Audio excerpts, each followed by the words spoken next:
Tonight, Dr. Anthony Fauci touting efforts to create a universal coronavirus vaccine that could protect against any future variant and possibly put an end to the pandemic. Innovative approaches are needed to induce broad and durable protection against coronaviruses that are known and some that are even at this point unknown. How realistic is that? Dr. Sanjay Gupta has tonight's Inside Look. Right now, it's a race. There's going to be variants for a long time. The virus against the vaccines and the boosters, and possibly more boosters. The company is forging ahead with an Omicron-specific vaccine. But scientists have been working on what could be a better solution.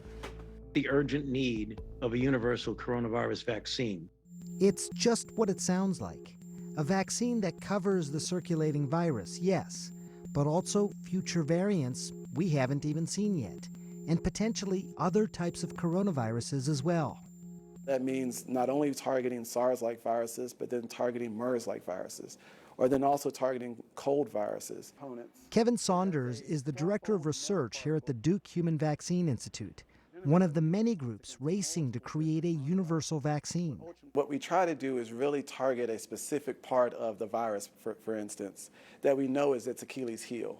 Now remember, viruses mutate all the time. So the trick is to find a stable part of the virus, a part that doesn't really change from one variant to the next, a common denominator.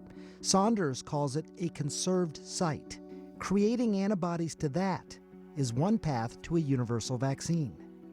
So typically that's a place where the virus is binding to a specific protein on the host cell that it's targeting.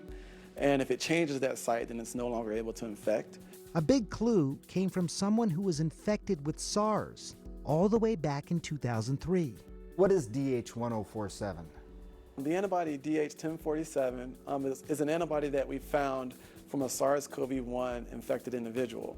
17 years later, in 2020, in the midst of the current outbreak, they found DH1047 was also protective against COVID, protective against a virus that didn't even exist when these antibodies were first made.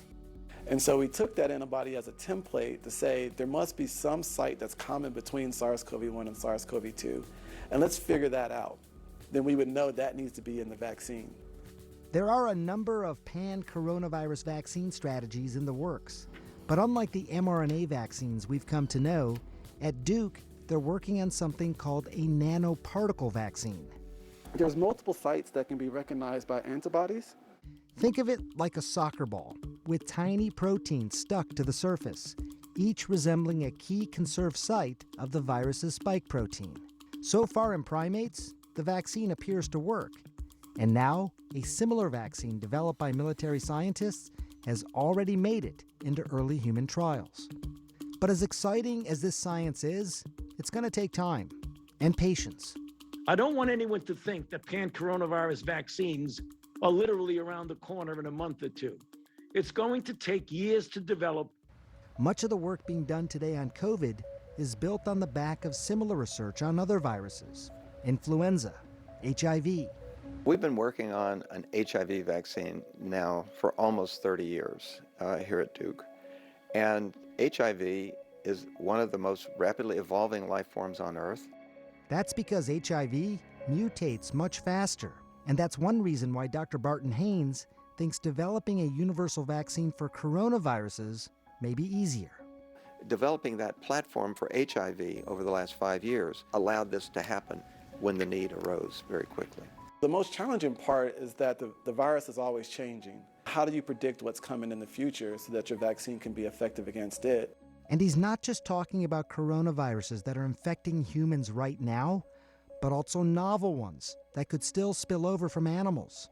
Ones we don't even know about yet.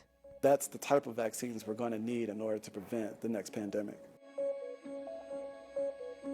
Got to tell you, Aaron, it is absolutely fascinating science. They're using computational modeling to try and figure out what are these conserved sites on these viruses. What do they basically all have in common? Then they find these antibodies that actually target those sites, and that's the path to the universal vaccine. Now, it would be a very broad vaccine, potentially, working against all coronaviruses, potentially. Now, it doesn't necessarily mean it would be a one and done situation, but these vaccines potentially could last for years as well. Erin. Wow, it is pretty amazing just to, what we learned about vaccines and all of the types and the frontier of that is just stunning. Thank you so much, Sanjay. Yeah, thank you. All right, that special